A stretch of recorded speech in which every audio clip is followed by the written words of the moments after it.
Hi, I'm Phil. I'm here to tell you what it's like living with end-stage renal failure. Bit of a strange one today. So, I was about halfway through my dialysis session when an alarm came up on the monitor saying that the inlet pressure, so that's the water coming in from the mains, was too low, and it went on for long enough that the pump stopped and I was unable to continue dialysis. Now, what that usually means is that when we're running the disinfection at the end of the session, one of us might forget to put on a wash or have a shower or something, and the amount of pressure coming in is not enough for the machine to operate.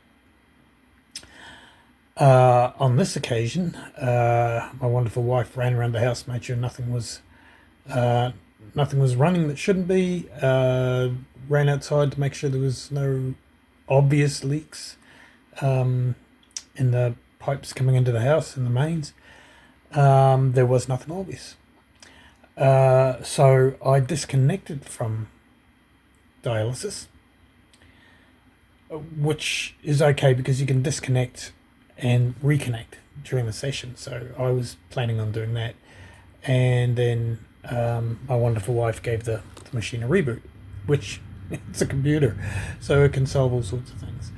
But in this case, it didn't. We came back with the same problem. So we had to come to the conclusion that dialysis was over for the day. So I've done pretty much half a session. I've lost about half the fluid I was looking to remove. So my numbers aren't going to look too good today, but that's just the way it is. The frustrating thing is that as I was taking my needles out of my arm, the intake pressure improved. And so I'm no longer getting that error message.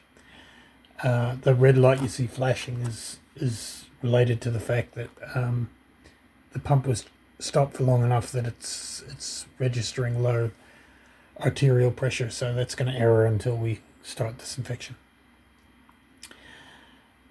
So quite possibly, either the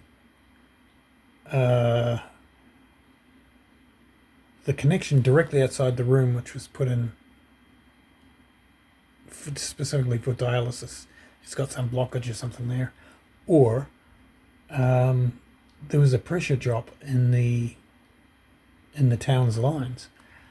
I'm not sure how to go about finding out if that's the case. One of the things when you're on dialysis at home is that if there's a planned pressure drop, they're like if they're going to do repairs on the lines or something, the council is required to notify myself and other people doing dialysis to make sure that we don't actually do dialysis at home on the day that the water pressure drops. Now, of course, there could be any reason for the water pressure dropping, so I have no idea what it is. But anyhow, I guess I'm going to have to do 4 days of dialysis this week, which doesn't thrill me, to be honest. If you are interested in more insight into what it's like to live with end-stage renal failure, check out my channel.